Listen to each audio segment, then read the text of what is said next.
Let's talk about what now we'll be going to talk about Filipino youth evolving identity. Like, ano ba ibig sabihin nito? Parang nagkakaroon ng paradigm shift sa mga traditions, belief. Ano pa yung tawag dito? Ayan, tradition and beliefs. Like sa mga culture din. Nagkakaroon ng paradigm shift.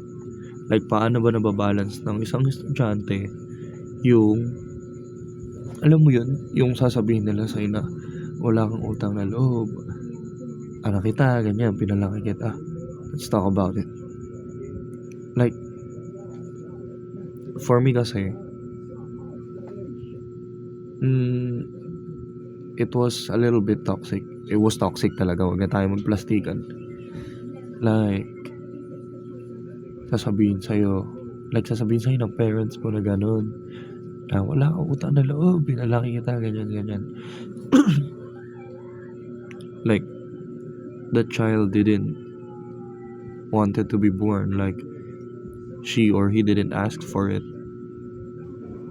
Alam mo yun, may mga cases na nagli-lead sa mga suicidal thoughts at isa yun. Yung mga ganong pananalita ng parents or kahit nung iba mga kamag-anak na sasabihin sa'yo na tinulungan ka namin, wala ka man lang utang na loob, di mo man lang maibalik ng kusa. For me kasi yung utang na loob, hindi siya binabayaran, binibigay siya ng kusang loob. Hindi siya sinisingil or whatsoever na nababayaran ng material na bagay, ng pera, ng bahay, ng lupa, ng kotse o kung ano pa man yan.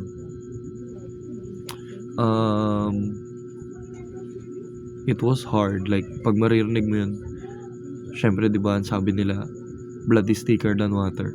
Pero ang tumatata kasi nowadays, like, parang hindi na ganun kasi most of the times sa kanila ka makakarinig ng mga sumbat and shit.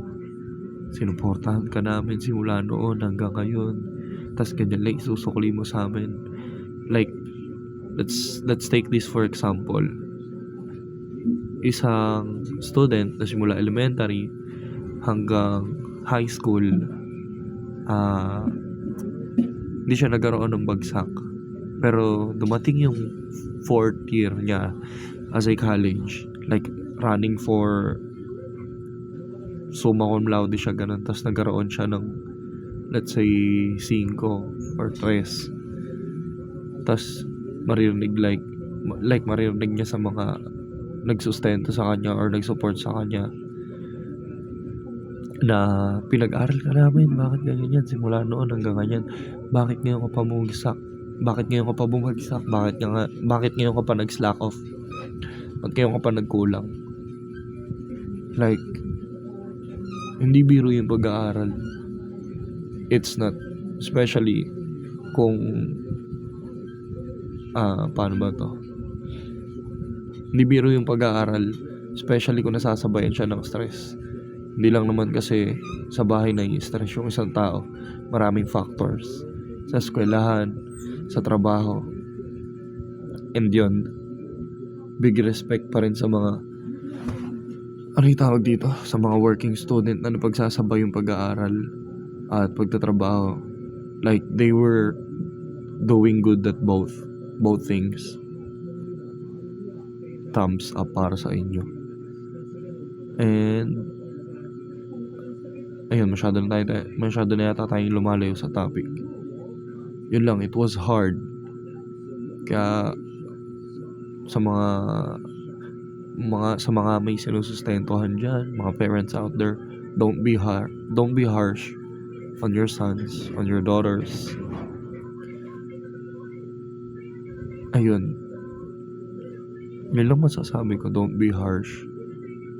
Kasi kung nagkaroon sila ng ganong grades, most of the times kasi hindi naman nila sa ginusto.